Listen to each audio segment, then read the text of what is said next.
सभी विद्यार्थियों का बहुत बहुत स्वागत है।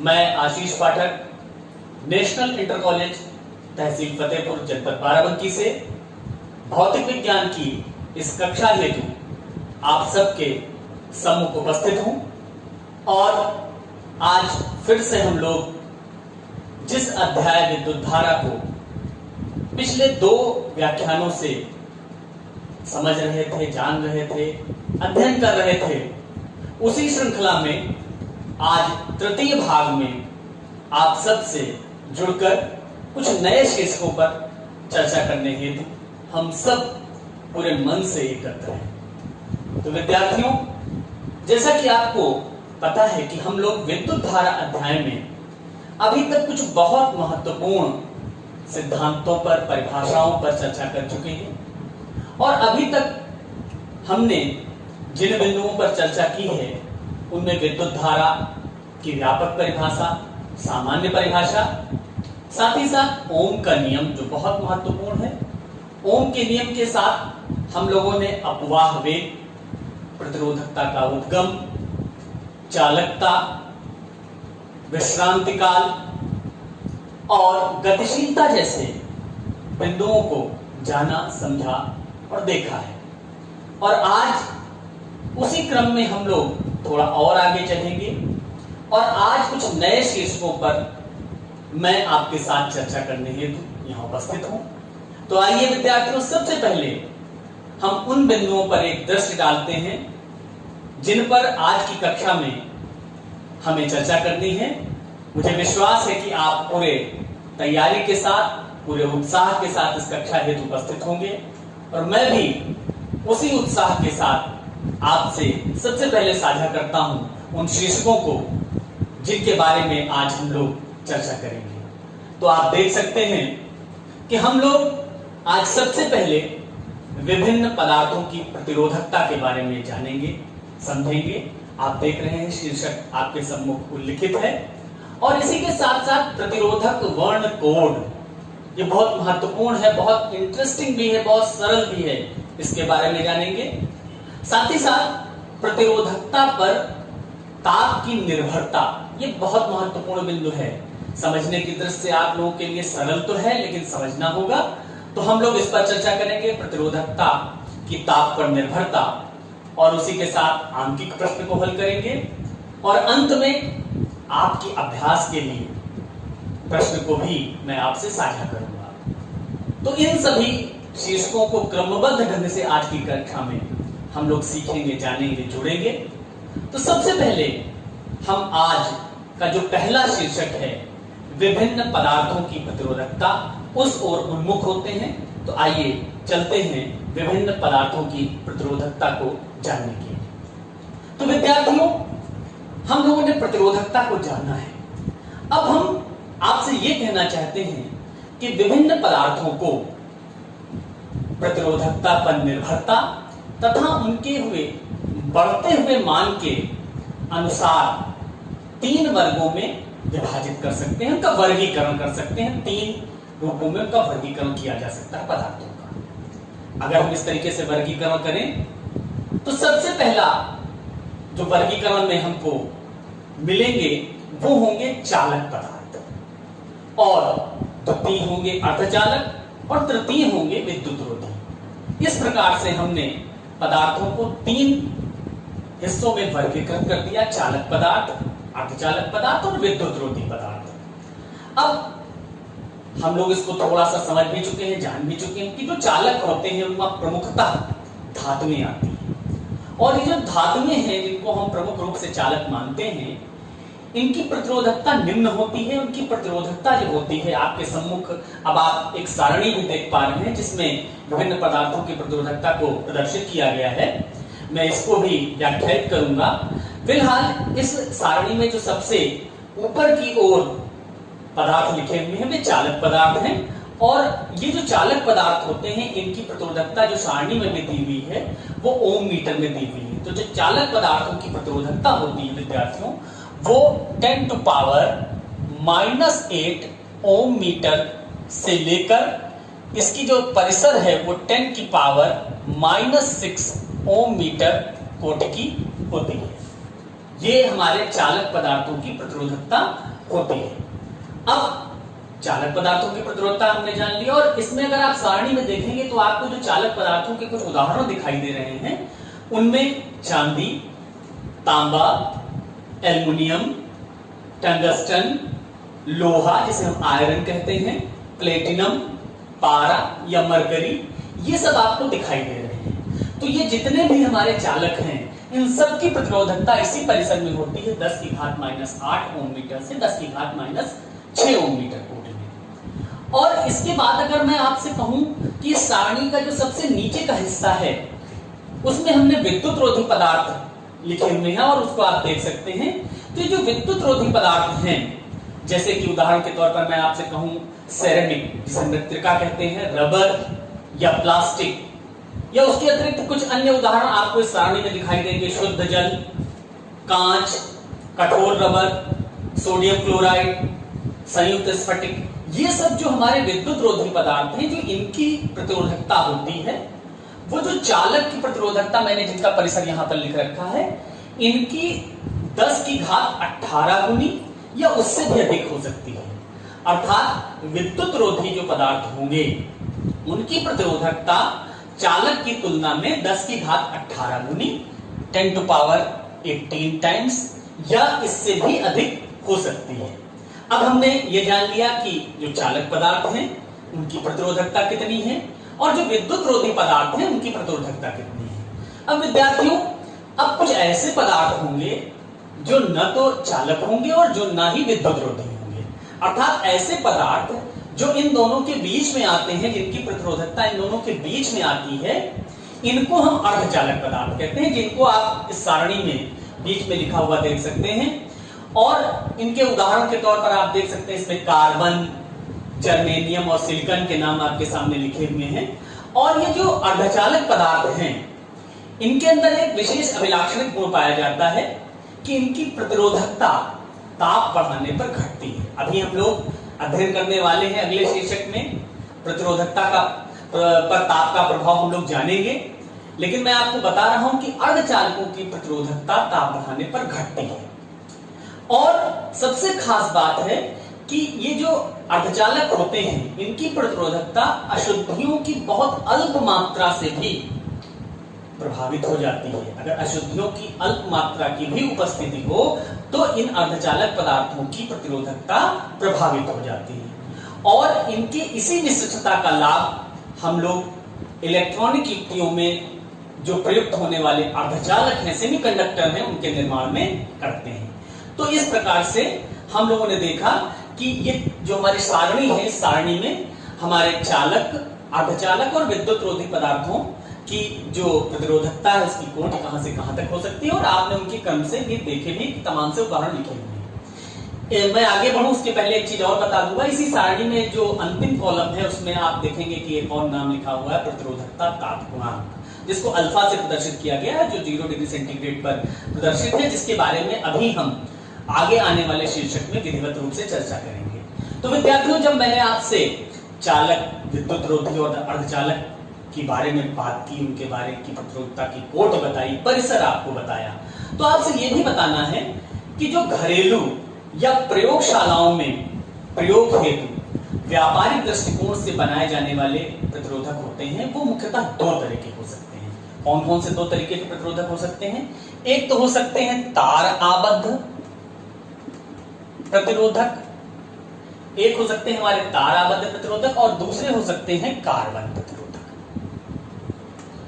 वायर बाउंड रेजिस्टर्स और ये कार्बन रेजिस्टर, 2 तरीके के रेजिस्टर हो सकते हैं। अब देखिए, जो तार आबद्ध प्रतिरोधक हैं, ये प्रमुखतः बनाए जाते हैं मिश्र धातुओं से। मैंने सारणी में बहुत से चालक, विद्युत रोधी और अर्धचालकों के नाम लिए, लेकिन आप देखेंगे कि चालक की जो हमारा सीरीज है, चालक की श्रृंखला है, उसमें कुछ नाम लिखे हुए हैं जिनको मैंने उस समय नहीं बोला था। जैसे कि एक उदाहरण मैं लेता हूं, जैसे कि नाइक्रोम। नाइक्रोम क्या है बेटा? नाइक्रोम एक मिश्र धातु है, एक एलॉय है, जो कि निकिल, आयरन और क्रोमियम की मिश्र धातु है, मिलकर बनती है, एलॉय है। तो मैंने जैसे कहा कि जो तार आबद्ध जो प्रतिरोधक होते हैं, वायर बाउंड रेजिस्टर होते हैं, ये प्रायः मिश्र धातुओं से बनाए जाते हैं, जिनमें नाइक्रोम आ सकती है, कॉन्स्टेंटन आ सकते हैं, मैग्नीन आ सकती है, मैग्नीज और कॉपर का एलॉय है मैग्नीन। इनसे प्रायः तार आबद्ध प्रतिरोधक बनाए जाते हैं। और हम किनसे तार आबद्ध प्रतिरोधक बनाएंगे? इनका जो चयन का आधार होता है वो इनकी प्रतिरोधकता का ताप पर प्रभाव होता है। और आमतौर पर ये जो हमारे मिश्र धातुएं होती हैं, जो मिश्र धातुएं जैसे मैंने आपको बताया यहाँ पर एलॉय हैं, जो इन पर ताप का बहुत अधिक प्रभाव नहीं पड़ता है, तो इसलिए तार आबद्ध प्रतिरोधक इन मिश्र धातुओं अथवा इन जैसे तारों को लपेटकर बनाए जाते हैं। एक और खास बात, ये जो तार आबद्ध प्रतिरोधक होते हैं विद्यार्थियों, ये जो तार आबद्ध प्रतिरोधक या वायर बाउंड रेजिस्टर्स होते हैं जो मिश्र धातुओं से प्रायः बनाए जाते हैं, इनका जो परिसर होता है, इनकी जो रेंज होती है वो 1 ओम से लेकर कुछ 100 ओम तक हो सकती है, कुछ 100 ओम तक हो सकती है। ये हमारे जो वायर बाउंड रेजिस्टर होते हैं उनके बारे में मैं आपको बता रहा हूं। यानी कि 1 ओम के किसी अंश से लेकर 1 ओम के किसी अंश से लेकर, ये 1 ओम मैंने यहां पे लिखा हुआ, इसको आप समझेंगे 1 ओम के किसी अंश से लेकर कुछ 100 ओम तक हो सकती है। लेकिन अगर मान लीजिए हमको इससे हायर रेंज के उच्चतर परिसर के प्रतिरोधक प्राप्त करने हो तो हम क्या करेंगे? तो मैंने अभी आपको बताया था कि 2 तरीके के प्रतिरोधक हम यूज करते हैं, जिनमें एक तार आबद्ध और एक कार्बन प्रतिरोधक।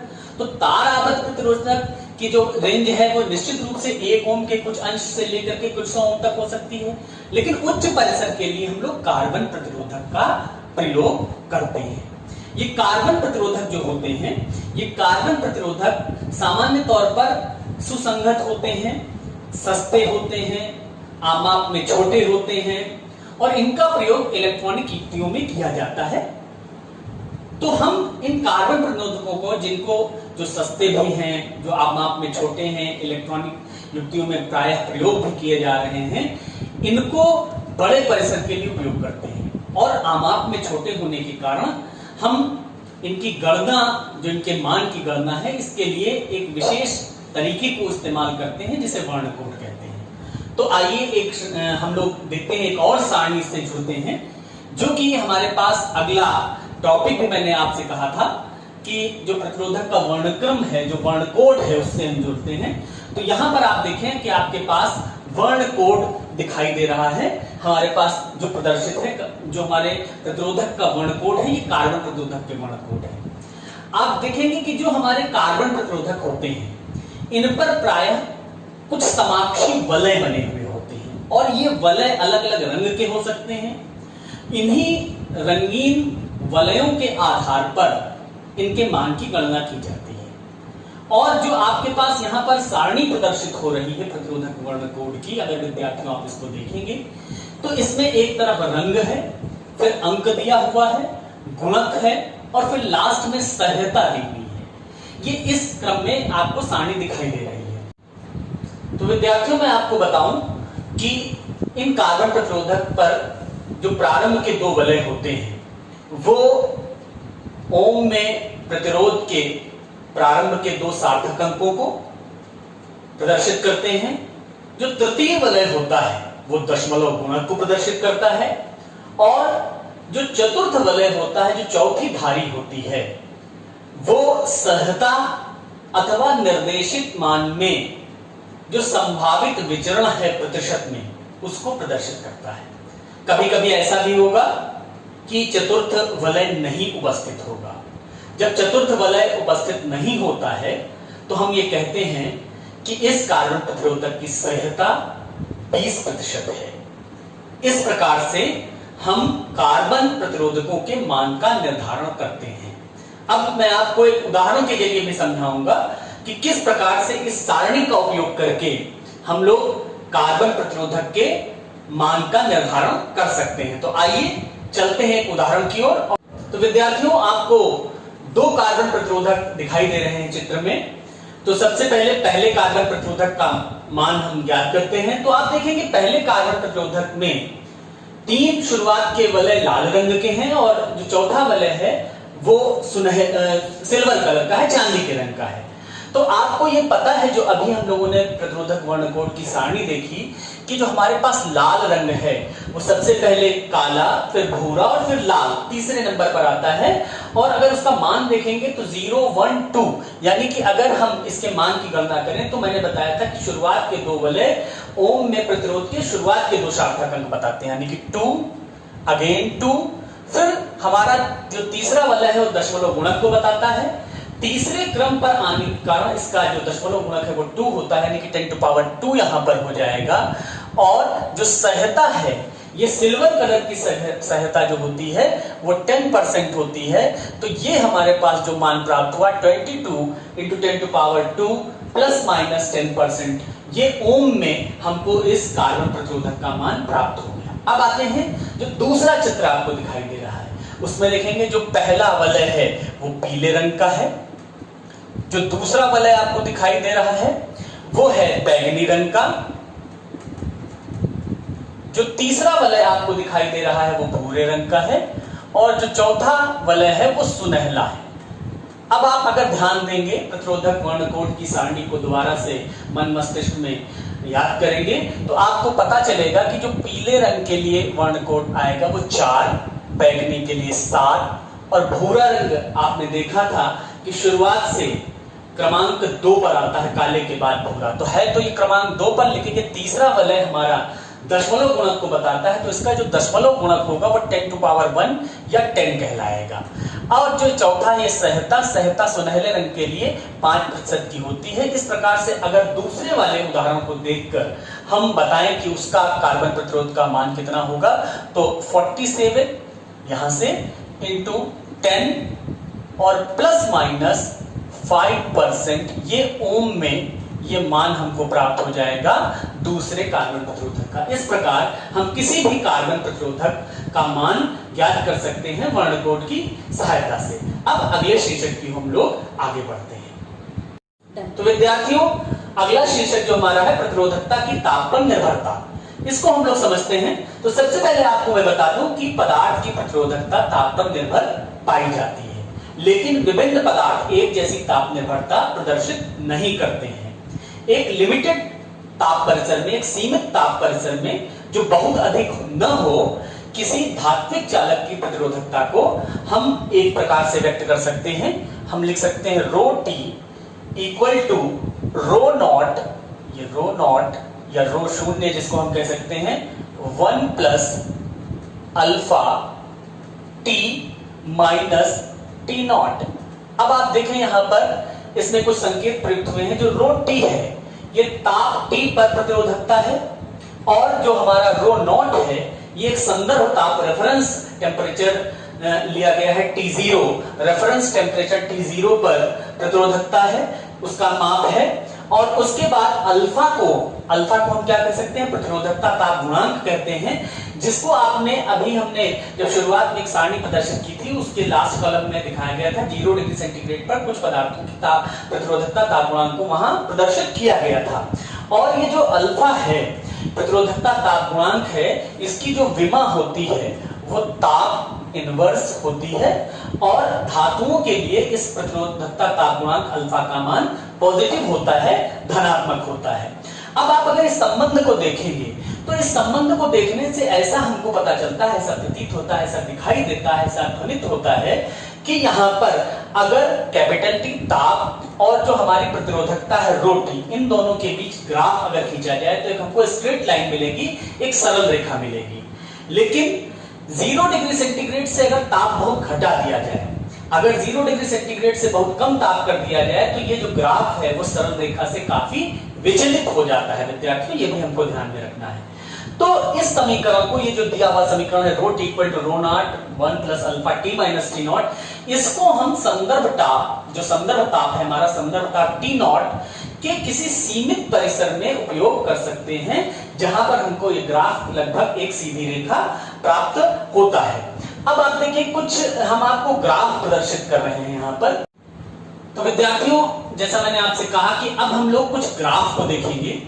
तो जो पहला ग्राफ आपको प्रदर्शित हो रहा है, इसमें y अक्ष पर प्रतिरोधकता प्रदर्शित की गई है 10 की घात -8 ओम मीटर कोटि में जिसको प्रदर्शित किया गया है, और एक्स अक्ष पर ताप को लिया गया है। ये तांबे के लिए, एक हमारी जो चालक धातु है तांबे के लिए ये ग्राफ प्रदर्शित है, जिसको आप देख सकते हैं। और उसके साथ जो दूसरा ग्राफ आप देखेंगे, इसमें प्रतिरोधकता को माइक्रो ओम सेंटीमीटर में लिया गया है, और ताप के साथ केल्विन में ताप है। ताप केल्विन में पहले वाले ग्राफ में भी है, दूसरे वाले ग्राफ में भी ताप को केल्विन में लिया गया है।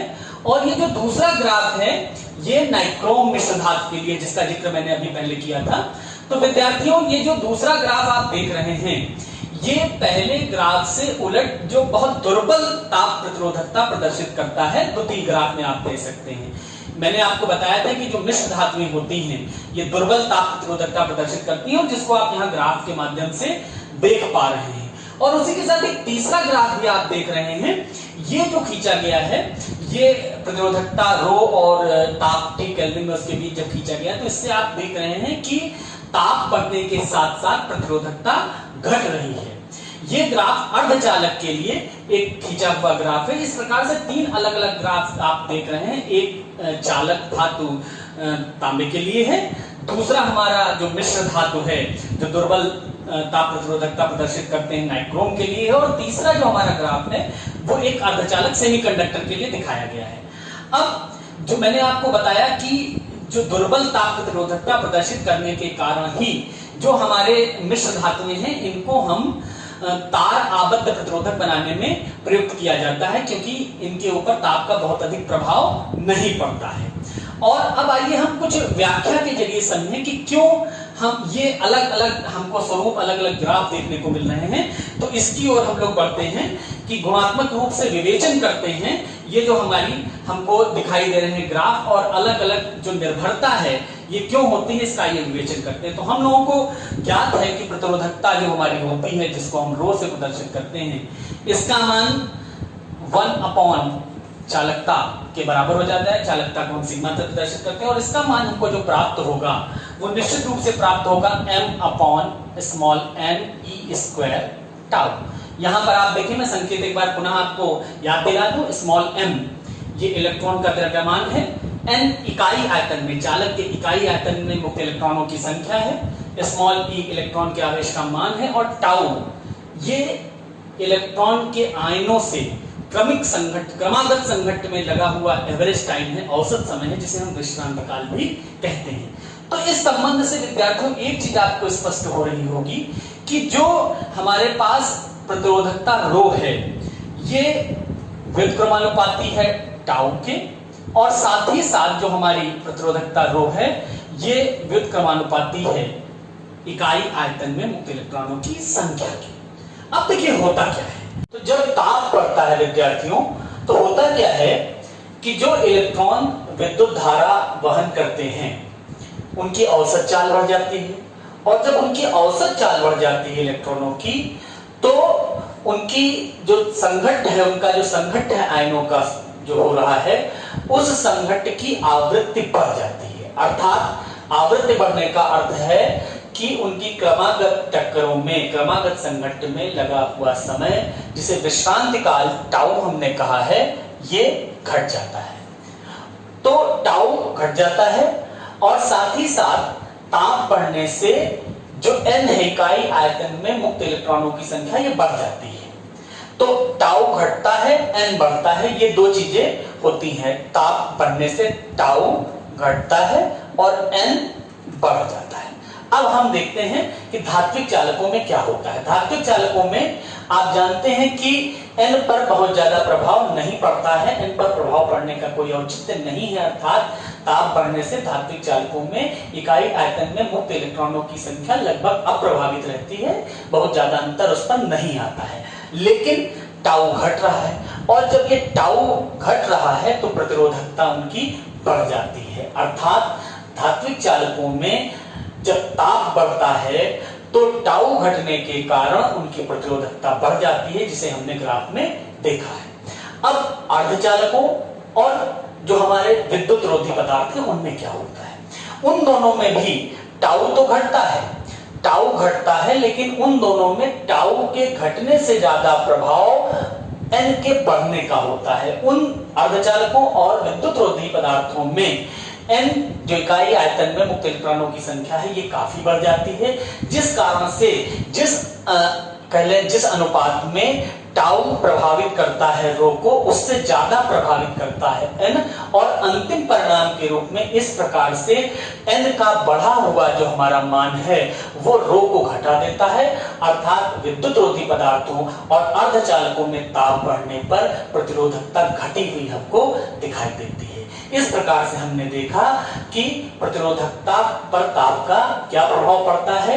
एक लाइन में हम कहें तो प्रतिरोधकता जो धात्विक चालकों की है वो ताप बढ़ने पर बढ़ती है, अर्धचालकों और विद्युत रोधी पदार्थों की प्रतिरोधकता ताप बढ़ने पर घट जाती है, जैसा हमने यहाँ पर उसकी विवेचना के द्वारा समझ भी लिया है। अब हम आंकिक प्रश्न की ओर चलते हैं और आंकिक प्रश्न एक हल करते हैं।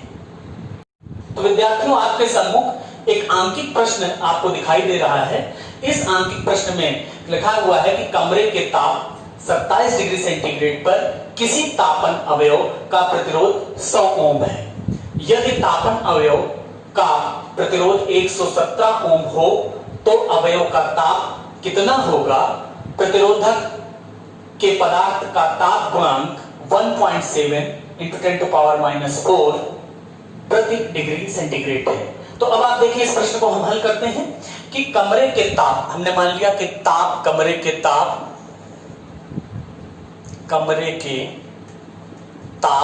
इसको हमने मान लिया T1, जिसको T1 बराबर 27 डिग्री सेंटीग्रेड पर प्रतिरोध,